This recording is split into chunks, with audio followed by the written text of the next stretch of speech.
Two teenagers broke into a house on Thanksgiving weekend, but they didn't know the homeowner was waiting, armed, hidden, and recording every second. Little Falls, Minnesota, a quiet town, cold, peaceful, and ordinary, but in November 2012 it became the center of one of America's most controversial murder cases. Byron Smith, 64 years old, retired U.S. State Department security engineer, a man who lived alone, quietly but in fear. He had been robbed multiple times, guns, electronics, cash, gone. So Byron decided to make sure it never happened again. He parked his car down the road to make it look like no one was home. He loaded his rifle. He turned on a digital voice recorder, and he waited, in his basement, Thanksgiving Day. As families gathered to eat, Byron sat alone, in silence, ready for what might come through that door. First came Nicholas Brady, 17 years old. He walked into the basement.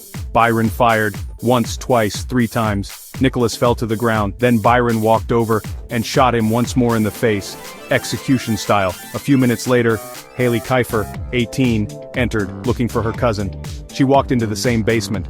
Byron fired. She fell, but she was still alive, groaning in pain. He approached her, and with chilling calmness said, "Byron Smith, I'm sorry you had to go through that." Then he pulled the trigger again, under her chin.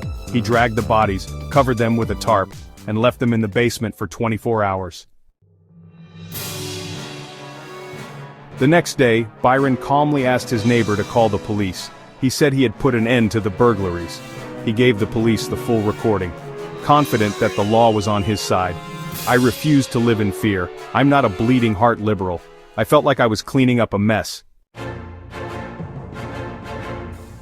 Byron Smith claimed self-defense. In Minnesota, you can legally use deadly force on intruders inside your home, but prosecutors argued it wasn't defense, it was premeditated murder. The jury listened to the audio, hearing Byron mock the victims, call them vermin, and admit he fired extra shots to make sure they were dead. On April 29, 2014, Byron Smith was found guilty of first-degree murder and sentenced to life in prison without parole.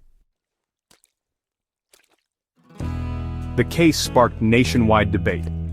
When does self-defense go too far? Is protecting your home a right or an excuse? Was Byron Smith a man pushed too far or a cold-blooded killer waiting for his moment? Was it justice or revenge? Let us know what you think in the comments.